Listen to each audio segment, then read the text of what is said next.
Bonsoir à tous, bienvenue dans Buenas Aires Calcio.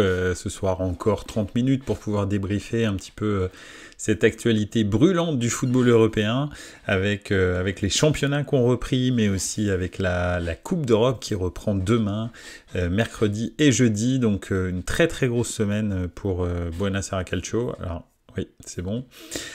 Bienvenue, merci d'être là. Ce soir, on va aborder deux petits thèmes. Alors deux, trois petits thèmes. Encore une fois, bien sûr, je suis tout à fait disponible pour parler d'autres choses si vous souhaitez. On va parler du championnat italien. Alors, bien sûr, ça va être lié, ça va être mixé avec la Champions League. Pourquoi ? Parce que hier, il y avait un très très gros match en Serie A. Il y avait le Milan qui recevait la Juve et je commence à pouvoir tirer un petit peu des leçons de ce Milan et j'avais envie de les partager avec vous. Donc voilà. Ensuite hier il y avait aussi un match très compliqué pour l'OL qui recevait Clermont à la maison et encore une défaite. L'OL est dorénavant la dernière équipe à ne pas avoir gagné de match pendant ce championnat de Ligue 1 2023-2024. Ils sont bons derniers du championnat, 18e.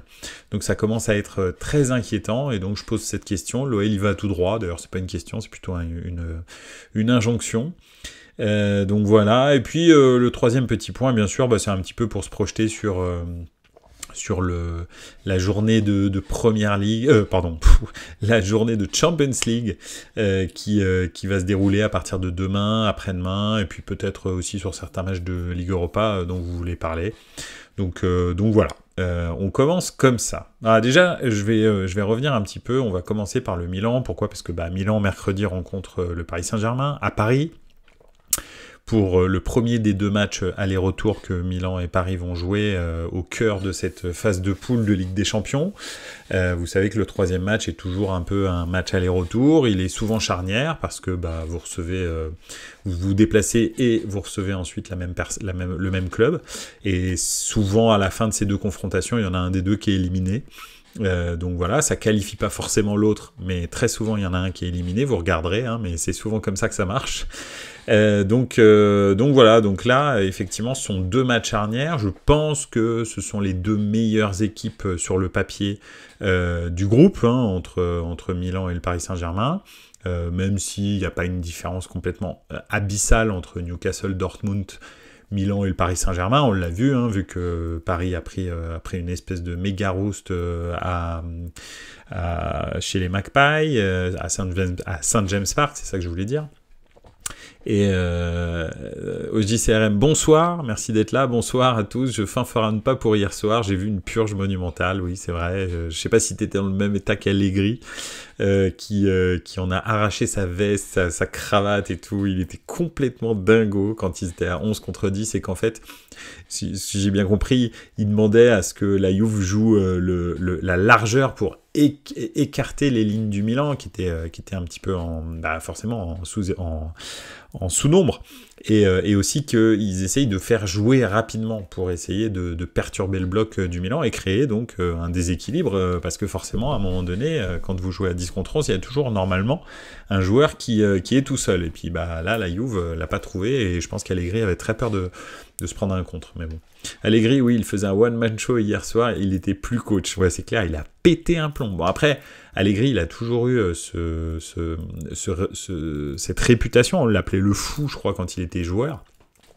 Si je me souviens bien et effectivement même en tant qu'entraîneur il a toujours été très très chaud voilà, je pense qu'il se contient énormément pour pas péter un plomb, mais quand il était joueur on l'appelait le fou, je crois qu'il avait pris pas mal de cartons rouges et tout, enfin c'était un sacré numéro. Bref, quoi qu'il en soit, revenons-en à nos moutons. Le Milan hier donc recevait la Juve comme match, on va dire préparatoire à son triptyque qui est quand même assez infernal, parce que donc c'est Juve là, mercredi donc Paris Saint-Germain et le week-end prochain Naples. Donc c'est quand même sportif. On va pas dire que excusez-moi. On va pas dire que ça va être une période simple pour pour le Milan. Et c'est vrai que pour moi, c'était un test, ce qui se passait hier, personnellement, parce que la seule grosse équipe que le Milan a rencontrée depuis ce début de saison, c'est, pour ma part, c'est l'Inter, et le Milan a pris une correction sans nom, 5-1, enfin bref, ça faisait très très longtemps que c'était pas arrivé au Milan de prendre une correction comme ça contre l'Inter. Et puis, bon, alors les matchs contre Dortmund et Newcastle, bah, je vous ai dit ce que j'en pense. Je pense que Milan est supérieur à ces deux équipes-là, donc 2-0-0. Bon, déjà, c'était pas brillantissime, mais bon, c'était pas non plus infamant. Mais là, le deuxième vrai sommet d'un club qui, pour moi, joue le titre en Serie A, parce qu'ils n'ont pas de Coupe d'Europe et qu'ils ont un effectif qui est très très étoffé, même si, bon, là, il y a des blessures, des suspensions, et puis, oui, des suspensions, on va dire, sportives, mais aussi administratives, avec Fagioli, par exemple. Donc oui, ils n'avaient pas un effectif complet hier soir, surtout en défense, mais effectivement, pour moi, la Juve, c'est le club avec l'Inter qui doit concurrencer Milan pour le titre, parce qu'ils n'ont pas de Coupe d'Europe cette année. Et en l'occurrence, bah, ils ont encore failli. Alors, pas techniquement, parce que je pense qu'à 11 contre 11, je vois pas la Juve gagner, parce qu'ils ont quasi rien fait pour gagner, en fait. Même la frappe de Locatelli, sans la rentrée catastrophique de Krunic, il n'y a pas but. Et c'est vrai que Krunic qui pour moi avait vraiment gagné sa place, j'avais fait des éloges de Krunic dans Buenos Aires Calcio. Hier soir, il fait une rentrée, mais catastrophique. Tout ce qu'il fait, je crois qu'il n'y a pas un truc qui réussit, même pas une passe à 2 mètres. Donc c'est vraiment compliqué. Alors, ça confirme, à 11 contre 11, jamais on gagne ou on fait nul. Oui, je pense, effectivement. Je suis d'accord avec toi. Je pense que c'est vraiment le 10 contre 11 qui a fait en sorte que la Juve a marqué. Puis même après, ils étaient quand même assez stériles. De toute façon, c'était quand même pas un match très très ouvert hier. Alors c'est sûr que ça a tué complètement l'histoire. Il y a eu l'action de Giroud, mais ça a tué complètement l'histoire pour le Milan, le carton rouge. Mais ce carton rouge, et puis les petits bras que j'ai vus au milieu de terrain de Reinders, et même en attaque, de Pulisic, etc., en fait, avant qu'il sorte à cause du carton rouge de Thio, mais en fait, ça m'a fait avoir une réflexion sur le Milan de cette année. C'est un Milan talentueux, jeune, surprenant, parce que très honnêtement, après les départs de Tonali et de Ibrahimovic, je me disais que ça allait être un petit peu compliqué, pas de remplaçant en numéro 9, bah ça s'est vu, Jovic quand il est rentré, c'est assez neutre. Alors Okafor c'était plutôt pas mal, mais bon, on a 2 blessés, Okafor et Chukwueze, donc pas de rentrée possible. Moi, le truc qui m'importe, qui m'inquiète, en fait, c'est que ce Milan n'a pas de vécu, on va dire, comment dirais-je, de difficultés ensemble. Pour l'instant, le groupe est talentueux. Quand il rencontre une équipe qui est moins forte objectivement qu'elle, style Genoa, style... je sais pas, je dis n'importe quoi, mais ça pourrait être toutes les équipes de Serie A, même les 2 clubs de Rome, pour moi, c'est pas du tout du niveau vraiment top Serie A en ce moment. En tous les cas, alors, est-ce que la Lazio peut y arriver? Oui, je pense. La Roma, ça me semble beaucoup plus difficile, parce que beaucoup plus limité, mais... On a gagné contre les 2 clubs de Rome, mais c'était pas des matchs difficiles. C'était des matchs où Milan était au-dessus. Première à dernière minute, ils étaient au-dessus. Tous les matchs qu'on a gagnés, là, les 7 victoires et 2 défaites. Donc on a 7 victoires contre des clubs un peu lambda, et 2 défaites contre les 2 gros clubs qu'on croise. Et ça, et pareil, les 2 matchs de Ligue des Champions qui sont contre des clubs un petit peu quand même, déjà d'un calibre supérieur, on domine mais on marque pas, on n'arrive pas à gagner, on a un vrai problème de finition dans ces matchs-là, et donc je pense que la pensée que j'ai, c'est les limites du nouveau Milan, c'est ça que je titre, c'est les limites mentales pour l'instant.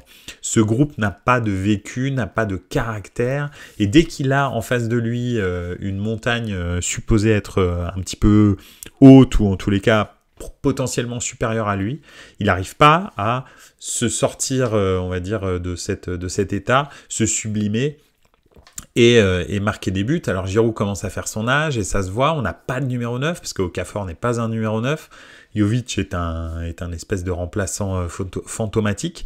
Donc ça commence à se voir. Et effectivement, JCRM qui dit Giroud devait être le leader sur le terrain. Malheureusement, ce n'est pas dans sa nature. Oui, c'est un leader, on va dire, par l'exemple, Giroud, mais c'est pas un leader charismatique comme pouvait l'être Ibrahimovic, qui réussit à galvaniser complètement un vestiaire. Donc effectivement, je pense que là, demain, enfin pas demain, mercredi. Mercredi, pour moi, c'est un vrai test pour le Milan New Look 2023-2024, pour voir s'ils sont capables d'aller chercher la Serie A. C'est, vont-ils réussir à faire une très belle prestation, aboutie, à Paris. Alors, c'est vrai que le Milan d'hier, on leur retire quand même 30% de leur capacité défensive, hein, avec Théo Hernandez et Mike Maignan. Mirante, c'est quand même pas, c'est pas génial, quoi qu'il fait pas un mauvais match. Hein, franchement, sur le but, il y peut pas grand-chose. Et puis il fait deux ou trois très beaux arrêts, donc j'ai rien à lui reprocher. Mais il ne dirige pas la défense comme Mike Maignan peut le faire, et surtout, il a pas cet impact sur le jeu de meneur de jeu derrière la défense, hein, comme j'aime bien l'appeler. Et puis alors Théo Hernandez, Florenzi est bien gentil, mais aucun apport sur le plan offensif, et défensivement Florenzi c'est quand même un petit peu limité. D'ailleurs il se fait prendre dans son dos sur la passe de je crois que c'est Weah, Timothée Weah, qui d'ailleurs un petit peu chanceuse, parce qu'en fait c'est lui qui fait faute, c'est cette faute qui amène la passe vraiment très très bien ajustée pour l'attaquant de la Juve, et Thio qui s'accroche malheureusement, et ça c'est la même chose, hein, c'est aussi un manque d'expérience. Je pense qu'il aurait mieux valu prendre un but, et je pense pas d'ailleurs qu'il ait marqué, honnêtement. Donc parce qu'il était bien excentré, honnêtement, je pense pas qu'il marque. Mieux valait le laisser partir peut-être, et peut-être même prendre un but que d'être à 10 contre 11, honnêtement. Donc ça aussi, c'est des choses qui s'apprennent. Thio est jeune, et malheureusement, pour l'instant, le Milan paye un petit peu son inexpérience et son manque de vécu ensemble, en fait. Son double arrêt est incroyable à Mirante, ouais, effectivement, franchement, dans les pieds de Vlahovic, très très bon. Et pour un quadra, il se lève bien. Et Keane, marquer un but, faut se lever tôt pour voir ça. Oui, je suis tout à fait d'accord avec toi. C'est pour ça que je dis, je suis désolé, je vais boire un petit truc, parce que là, comme vous le voyez, j'ai, je sais pas, une hirondelle dans la gorge. Voilà, ça va aller mieux, magnifique. Donc oui, effectivement, Keane marquait un but, faut se lever tôt. Donc c'est dommage que Thio l'ait pas laissé partir, en fait. Tant pis, vas-y, pars. Après, il aurait peut-être centré et trouvé quelqu'un, mais j'avais l'impression qu'il était vraiment tout seul et que c'était Tomori qui allait revenir en premier. Mais bon, voilà. Écoute, on ne saura jamais. Pour moi, le match contre Paris est crucial dans l'avancée du Milan. Si ce match contre Paris à Paris n'est pas réussi, et quand je dis réussi, c'est un bon gros match nul, un partout ou 2-2, c'est très très bien, ou même 0-0, mais honnêtement, ce serait bien que Milan marque un but. Tout autre résultat que ça, ou une victoire, mais là, j'y crois pas forcément, serait pour moi vraiment un marqueur d'une équipe qui manque de caractère, parce que je pense très sincèrement que intrinsèquement, Milan n'a rien à envier au Paris Saint-Germain. On a une superstar, pareil que Léao, pour moi, fait des différences tout aussi impressionnantes que celles de Mbappé. On a un milieu de terrain qui est probablement supérieur à celui du Paris Saint-Germain. La défense, si elle est complète, avec Calabria, Théo et Tomori et Thio, avec Mike Maignan derrière, je pense que c'est supérieur à la défense du Paris Saint-Germain. Il n'y a que peut-être en numéro 9 où Gonzalo Ramos, peut-être, et encore je suis même pas sûr, est supérieur à Giroud. Et à droite, très honnêtement, Pulisic, Chukwueze, mais en l'occurrence ce sera Pulisic, est supérieur pour moi à Dembélé. Donc voilà, j'avoue que je suis pas inquiet. Pour moi, intrinsèquement, on est meilleur que le Paris Saint-Germain. Maintenant, ça veut pas dire qu'on a le même vécu que le Paris Saint-Germain, parce qu'ils ont des joueurs très expérimentés, et ça fait la différence en Ligue des Champions. Donc voilà, on verra bien. On verra demain. Très décevant hier, Léao. Après, les bons points pour la Juve, quand même, on peut essayer d'en trouver. Déjà, première chose, c'est Rabiot, qui pour moi est le meilleur. Je pensais pas dire ça un jour de Adrien Rabiot, mais pour moi, depuis très longtemps, depuis bien une saison, et puis le début de cette saison-là, est probablement le meilleur Juventini, vraiment, très clairement. Sans lui, il ne se passe strictement rien au Milan, à la Juve. Locatelli qui a été quand même relativement influent avec il a bien dirigé le jeu avec des belles transversales. A priori, ça lui a fait très très plaisir de marquer contre son club formateur. J'étais très ravi de voir ça. Et ça c'est le petit clin d'œil. Généralement on se tait quand on marque contre son club formateur, parce qu'il a fait exactement la même célébration contre la Juve, qui est soi-disant son club de cœur de quand il était bébé, qu'il aime depuis toute la truc. Je sais pas si vous vous souvenez, mais pour ses débuts, il avait marqué un but extraordinaire contre la Juve avec le Milan je sais plus si c'était en championnat ou en Supercoupe d'Italie. Je crois que c'est en Supercoupe d'Italie que Milan gagne d'ailleurs. Donc bref. Quoi qu'il en soit, voilà, Locatelli, plutôt pas mauvais. Et puis, nous, en stream, on n'a pas capté sur le moment ses pleurs à Locatelli. Ouais, je sais pas. J'ai pas... Alors là, je te dis, déjà, sa joie m'a déjà voilà, suffisamment gonflé. Voilà, je pense que c'est bien de marquer. Après, t'es peut-être pas non plus obligé de partir comme si c'était le but de ta vie en finale de Coupe du Monde, alors que tu joues contre le club qui t'a formé pendant des années, quoi. Mais bon, bref, c'est comme ça. Donc oui, Locatelli, plutôt pas mauvais. Après, devant, c'est quand même pas terrible. Kostic, c'est toujours très très stérile. Il l'appelle la machine à centrer. C'est la machine à mettre des ballons là où il y a personne. Honnêtement, c'est pas une machine à centrer. Enfin bon, bref. À droite, bah écoute, c'est pas Jojo. Keane, franchement, c'est pas terrible. Qu'est-ce qu'on a encore au milieu de terrain? Timothy Weah, il s'est un petit peu... oui, alors voilà, dans l'axe c'est pourri, t'as tout à fait raison avec Milik. Timothy Weah, moi je trouve qu'il a bien mouillé le maillot, honnêtement, c'était bien, mais après c'est pas génial, Timothy Weah, c'est quand même pas du Fury Class, on en est très très loin, c'est plutôt du 5e classe que du Fury Class.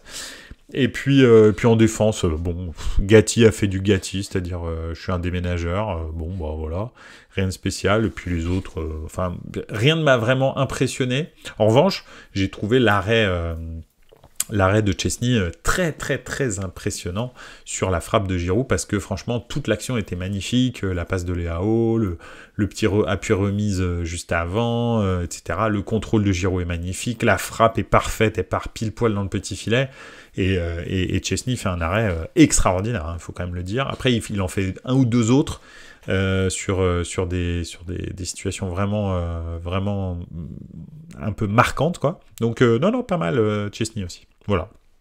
Puis Allegri, bon. Allegri a fait du Allegri, on en a parlé. Alors, oui, on en parle de Milik, un fantôme en attaque, absolument. Et où l'arrêt sur Giroud, oui, sur l'arrêt sur Giroud, on était choqués. Ouais, non, il est extraordinaire, l'arrêt de Chesney. Bref. Qu'est-ce que je voulais dire, voilà un petit peu pour ces limites du Milan. J'avoue que j'ai pas passé une super soirée, mais bon, c'est comme ça, on peut pas être heureux tout le temps. Donc voilà, ça ne me fera que savourer la prochaine victoire. On va passer au deuxième sujet si ça vous va, sauf si vous voulez parler d'autre chose. L'OL il va tout droit. Je voulais faire un petit point Ligue 1 parce que c'est vrai que c'est quand même assez surprenant ce qui se passe avec l'Olympique Lyonnais. Un président qui prend pas vraiment la mesure de la situation. Après le match, on lui demande est-ce que vous commencez à penser à la Ligue 2 ? Il dit mais non, jamais. Une équipe qui joue comme nous, ça descend jamais en deuxième division partout en Europe, etc. Alors je pense qu'ils regardent pas les matchs, déjà, première chose, parce qu'en fait ils ont concédé énormément d'occasions contre Clermont. J'ai regardé le résumé, je me suis pas infligé le match, mais j'ai regardé le résumé et c'était spectaculaire. Donc déjà ça c'est la première chose, et effectivement moi je suis plutôt inquiet parce que je trouve que le niveau de jeu est vraiment pathétique de l'OL. Alors ils ont eu quelques occasions en fin de match, mais franchement ça va pas combler la situation dans laquelle ils se trouvent. Mais bon, bref. Donc voilà, moi je sais pas d'ailleurs ce que vous en pensez, mais c'est vrai qu'ils me font penser énormément aux Girondins de Bordeaux. Sur sur leur parcours. C'est-à-dire un club dont on est quasi sûr qu'ils descendront pas, qui est multiple champion de France, qui a quand même une surface financière qui est raisonnable, avec des joueurs qui sont bien connus, et puis finalement on n'en parle pas, et puis tout d'un coup on s'aperçoit qu'en fait il est trop tard, et là j'ai bien l'impression qu'on arrive au moment où il est trop tard pour l'OL. Donc ils en sont déjà à leur deuxième entraîneur. Il y a des rumeurs que j'ai entendues aujourd'hui à la radio qui disent que ça y est, de toute façon Grosso est déjà sur la sellette, que les joueurs n'y croient plus et pensent que c'est une pompe à vélo, et donc c'est très inquiétant pour l'état de l'OL. Donc voilà, moi vivement le barrage Lyon-Saint-Etienne, on dit dans les commentaires. Oui, tout à fait, franchement ce serait génial. Textor qui promet du lourd lors du mercato hivernal, il va piller son club de Botafogo, c'est juste ça. Et enfin le vestiaire, on aurait marre de Grosso, ouais, absolument, c'est ça qui se dit. Effectivement, et Textor qui promet du lourd, oui, je sais pas quel lourd il promet, parce que le gros souci c'est que qui de lourd va envie de venir. Décidément, je suis désolé, j'ai attrapé froid ce week-end, donc voilà, je tousse beaucoup. Oui, qui aurait envie de venir à Lyon dans cet état-là, alors que vous êtes un joueur réputé? Franchement, il faut que vous soyez un joueur réputé au bout du rouleau si effectivement tu as envie de venir à Lyon. Donc c'est pas forcément les meilleurs qui vont venir. Donc voilà, moi je suis vraiment circonspect, et John Textor qui doit encore 300 millions d'euros pour l'achat de l'OL groupe. C'est pas avec un club en Ligue 2 qui va réussir à trouver l'argent, et c'est ça qui m'inquiète en fait. C'est pas trop qu'ils aillent en Ligue 2, ça bon, encore ça va. Le gros souci c'est que économiquement, s'ils vont en Ligue 2, les revenus sont vraiment drastiquement différents en Ligue 2, et potentiellement en fait ils vont faire faillite, quoi. Et là, ce serait pas drôle, parce que le problème, c'est que l'actionnaire n'a pas les moyens. Et il y a même des actionnaires qui veulent partir, en fait. Donc voilà, c'est compliqué. Soi-disant, les 2 Brésiliens qui vont arriver sont bons, ils sont sélectionnés chez les A. Ouais, écoute, on verra. Mais bon. Après, un Brésilien, on sait aussi que t'arrives au mois de janvier du Brésil, parce que ça, John Textor n'est pas au courant de ça.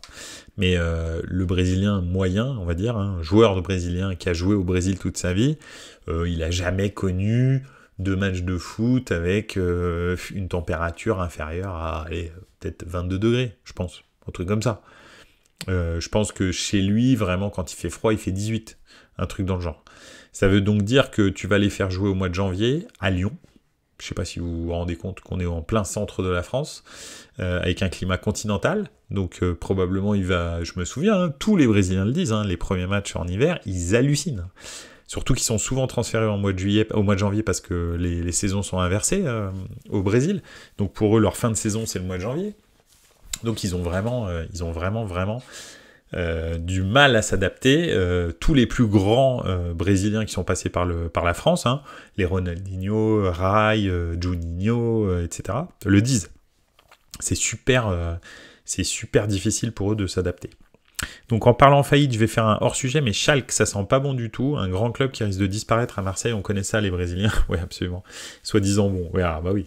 Oui, ces derniers temps, les Brésiliens soi-disant bons, ça fait quand même un sacré paquet que vous empilez. Que ce soit en défense ou en attaque, c'est la fête. Pardon. Donc oui, effectivement. Schalke, malheureusement, Schalke 04, en fait, ils n'arrivent pas à se relever. C'est dramatique, parce que c'est quand même un club absolument et définitivement mythique qui quitterait le grand cirque du football. Alors, c'est un peu comme Strasbourg quand ils ont déposé le bilan, même si je peux pas comparer la taille de Strasbourg et Schalke, mais Schalke probablement renaîtra de ses cendres, mais en division très très inférieure, et puis mettra le temps qu'il faudra pour revenir. Exactement pareil que Strasbourg, quand ils sont repartis en National 3, je crois. Et puis voilà, ça fait quand même maintenant 5-6 ans qu'ils sont en Ligue 1, ils ont d'ailleurs participé à une Coupe d'Europe, donc voilà, ils sont revenus, ils ont rebâti sur les cendres de leur club, et des fois tu es obligé de passer par là en fait pour assainir définitivement le club. de tous les dirigeants, de tous les joueurs un peu néfastes que tu traînes avec des contrats à rallonge, etc. Tu déposes le bilan, merci, tout le monde s'en va, et puis tu repars à zéro. Alors c'est peut-être ça le salut pour Schalke 04, j'espère en tous les cas. Et pour l'OL, bah, je sais pas si c'est ça, mais peut-être. Mais en tous les cas, c'est sûr que là, la descente aux enfers pour les supporters lyonnais. Moi, je parlais de ma traversée du désert avec le Milan entre 2012 et puis donc 2022, 10 ans. Bah là, c'est vrai que depuis le dernier titre de champion de France de l'OL, c'était dans les années 2000, on est en 2023 et ça ne fait que aller de mal en pis. Au moins avant, ils participaient toujours à la Champions League. Puis ensuite, ils faisaient même des bonnes prestations en Champions League. Puis ensuite, ils ont commencé à participer à l'Europa League. Ils faisaient des bonnes prestations. Puis ensuite, ils ont commencé à participer à l'Europa League, mais plus faire de bonnes prestations. Puis ensuite, ils ont arrêté de participer à l'Europa League. Puis maintenant, ils n'arrivent même plus à se qualifier pour l'Europa League de tous les temps. Et là, carrément, ils en sont à on joue la relégation. Donc là, c'est chaud. C'est heureusement quelque chose qui m'est pas arrivé avec le Milan. Enfin, en tout cas, de mon vécu, hein, parce que forcément, le Milan était en Division 2 dans les années 80. Mais j'étais pas encore milanista à l'époque. Donc je peux comprendre, ça doit piquer. Comme disait Olas, Lyon joue l'Europe à Saint-Etienne, ça la joue, mais sur PlayStation. Bah oui, maintenant c'est le retour du karma. Ce qui serait marrant, c'est que Lyon et Saint-Etienne, bah Lyon descendent quand Saint-Etienne remonte. Enfin bon, là ça a l'air d'être mal barré, mais franchement ce serait cool. Donc voilà, ce serait vraiment le karma et ce serait vraiment drôle. Donc bref, on verra bien. J'ai rien contre Lyon, hein, mais quitte à ce que ce soit drôle pour la petite histoire, c'est le seul gros derby qu'on a en France, ce serait drôle que les deux clubs se croisent. Alors, comme tu le dis d'ailleurs, hein, dans un barrage, mais là, le problème c'est que tu sais déjà que le match ne se termine pas. Donc ça sert à rien. Il y a envahissement de terrain, il y a bagarre, il y a tout ce que tu veux, parce que le problème c'est que c'est le seul derby qu'on a, mais malheureusement, c'est un derby de gens pas très très intelligents. Je suis vraiment désolé de le dire, hein, parce que j'adore la ferveur qu'il y a autour de Saint-Etienne, mais honnêtement, ils rendent pas service à leur club, hein, c'est bref. Enfin, voilà. Mais sinon, à part ça, c'est un très beau derby. Voilà un petit peu pour l'OL. Écoutez, on va terminer avec la journée de Champions League, si jamais ma voix ne me lâche pas au milieu. Pour demain, j'ai retenu deux matchs qui m'intéressent vraiment. Bon, allez, 3 peut-être, parce que je suis français, mais surtout 2. Déjà, Galatasaray, Bayern Munich. Parce que moi, Galatasaray m'intrigue depuis le début de saison. Je sais pas ce que vous en pensez. Mais Galatasaray, pour moi, c'est vraiment un club qui est très bien construit. Une équipe qui est très bien construite cette année. Peut-être pas un club, faut pas déconner. Enfin, je veux dire, parce que le truc, c'est qu'ils construisent toujours un petit peu avec des vieilles gloires, avec... Enfin, voilà. Mais là, cette année, je trouve qu'ils ont un bel effectif qui est bien balancé entre des Turcs et... Enfin, des Turcs, non, je veux dire, des gens qui viennent de Turquie, des joueurs turcs donc, et en même temps des joueurs qui viennent un petit peu d'ailleurs, comme par exemple, bien sûr, leur attaquant argentin.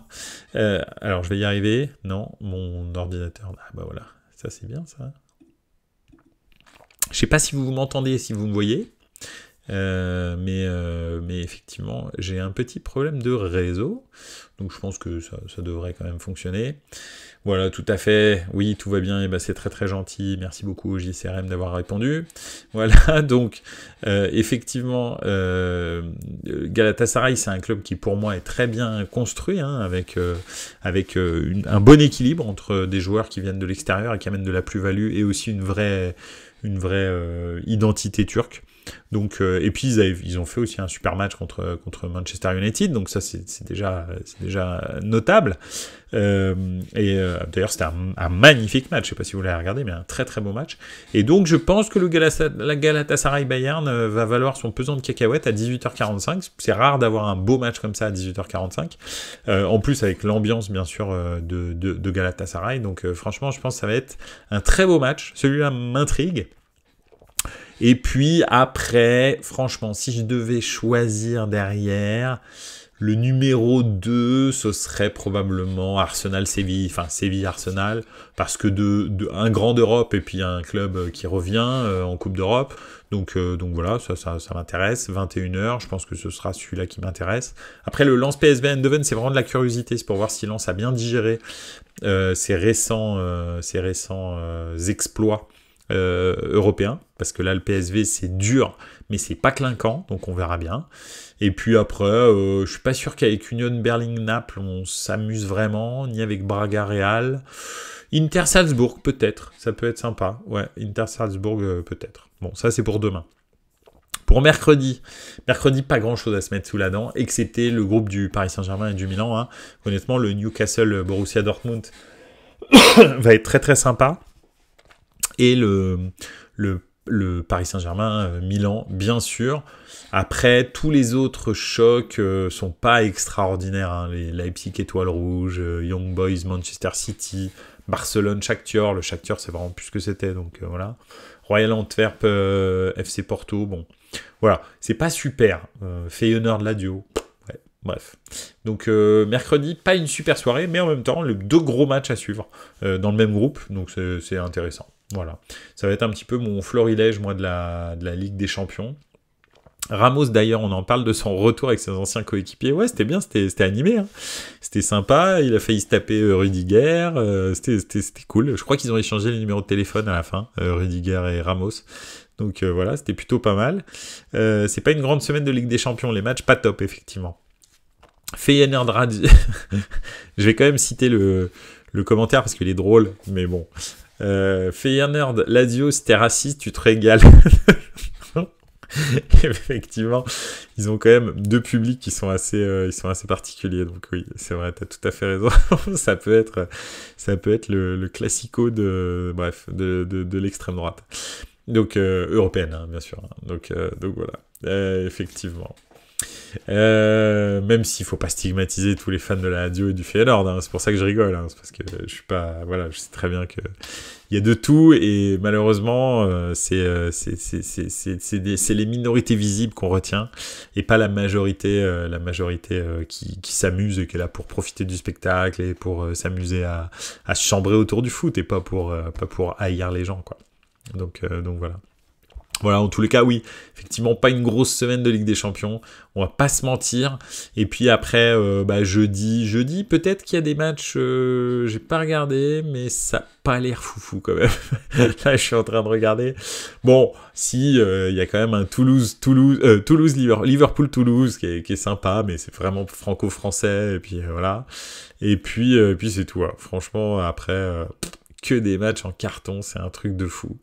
Donc voilà, je vous parle même pas de la Conference League, hein, parce que là on touche le sublime. Donc voilà. Mais oui, pas une grosse semaine de Champions. En tous les cas, ça sera un plaisir de débriefer ces quelques gros matchs de Champions League jeudi soir 21h, on se retrouve. On se fait une spéciale Coupe d'Europe. Hein. Vous savez, quand il y a Coupe d'Europe, il y a Buenos Aires Calcio le jeudi. Donc on va un petit peu débriefer ça. Et c'est vrai qu'on aurait pu parler de Première Ligue avec ce superbe Chelsea-Arsenal. J'ai cru que Chelsea était revenu dans le game. Toi aussi, au JCRM, je pense que tu as cru que Chelsea était revenu dans le game. Et puis finalement, ils ont craqué. Mais bon, c'était encourageant. En revanche, ce que j'ai vu avant qu'ils s'effondrent face à Arsenal, c'était très encourageant. J'ai trouvé enfin une équipe à peu près cohérente, qui avait un plan de jeu, qui manœuvrait. Alors bon, ils ont un peu de réussite. Hein. Le but de Mudryk, je sais pas s'il va dire que s'il a fait exprès ou pas, mais je sais pas. J'ai pas vraiment l'impression que ce soit absolument désiré. Je me demande s'il veut pas centrer. Donc voilà, mais quand même, j'ai senti une certaine domination de Chelsea, donc c'est pas mal. Donc ça, c'était le premier point. Après le Manchester City-Brighton, hein, Manchester City avait besoin de se rassurer, Brighton aussi, hein, parce qu'ils sont sur une mauvaise phase. Et City s'est un peu rassuré, en tous les cas, Erling Haaland a marqué un but. Puis voilà, et puis bon, ils ont gagné 2-1. Brighton a commencé à revenir, mais un petit peu trop tard. Voilà. Rien de spécial en Angleterre. Les autres matchs étaient des matchs un petit peu anonymes. Un très très beau but de Diogo Dalot. En revanche, avec Manchester United, magnifique. Une frappe extraordinaire dans la lucarne qui est un petit peu déviée par le goal, mais ça suffit pas. Donc voilà, ça c'était pour l'Angleterre. Qu'est-ce qu'on aurait pu dire aussi en Espagne? En Espagne que le Barça s'en sort encore sans vraiment les honneurs. Hein. Ils s'en sortent encore 1-0 un peu à l'arrache contre l'Athletic Bilbao. Qu'il y a eu un très beau match, enfin en tous les cas très accroché entre le Real et le FC Séville. Donc voilà, dont la dispute Ramos-Rudiger. Donc c'était plutôt une ambiance vraiment agressive, donc c'était plutôt cool à voir. Et en Allemagne, que le Bayern continue sa promenade de santé, et puis que le Bayern aussi a bien peaufiné ses stats, donc voilà, contre Mayence, et c'était plutôt pas mal. Ah, je voulais aussi souligner le très très bon début de saison de Openda, en Allemagne avec Leipzig. Franchement, il s'est intégré à la vitesse du son. Le mec marque but sur but. Là, il a encore marqué un doublé ce week-end. Et Xavi Simons aussi qui joue très très bien au football. Donc vraiment deux très bonnes recrues pour Leipzig et qui ont pris tout de suite et remplacer Nkunku, c'était pas évident. Donc voilà, c'est très très bien ce qu'ils ont fait Leipzig. Donc bravo à Leipzig, bravo à Openda, bravo à Xavi Simons pour son plan de carrière, parce que partir en Hollande c'était un très bon move, signer à Leipzig avec une clause de rachat pour le Paris Saint-Germain, très bon move aussi. Donc franchement bravo, voilà. C'était à peu près tout pour l'Allemagne, à peu près tout pour l'Espagne, à peu près tout pour l'Angleterre, à peu près tout pour la Ligue 1. Bon, Marseille a perdu au JCRM. Donc voilà, toi c'est une semaine très contrastée, hein, très très contrastée pour tes clubs. Un match nul de Chelsea, une victoire de la Juve, une défaite de l'OM avec un carton rouge, etc. Bon bref, en tous les cas, voilà. Qu'est-ce qu'on a aussi? Et le Real Madrid, un match nul. Donc 2 matchs nuls, une défaite, une victoire. L'équilibre parfait pour OJCRM. Bon, en même temps, tu as beaucoup de clubs, hein, donc c'est un petit peu normal que ça soit rare les 100% quand même. Donc voilà. Voilà un petit peu ce qu'on pouvait dire sur l'actualité du football européen cette semaine. Ça a été un plaisir encore une fois de parler avec vous football ce soir. On va se retrouver donc jeudi soir pour débriefer la Coupe d'Europe et se projeter sur le week-end de championnat. Voilà, écoutez, merci beaucoup, je vous souhaite une excellente soirée, n'oubliez pas, vous pouvez retrouver Buonasera Calcio sur la chaîne YouTube de Buonasera Calcio, bien entendu, mais aussi sur les réseaux sociaux, Twitter et X maintenant, et Instagram. N'hésitez pas à me contacter pour, si vous voulez que je parle de certains sujets. N'hésitez pas aussi à partager Buonasera Calcio si vous avez envie de le partager, de le faire vivre à d'autres personnes, et puis de noter aussi Buonasera Calcio, les 5 étoiles sur Apple Podcast ou sur Spotify, Deezer, ce que vous voulez, toutes les plateformes audio, le noter aussi sur bien sûr YouTube avec grand plaisir, et non, n'hésitez pas à envoyer des commentaires. Voilà, merci encore et ciao les gars, ciao ciao.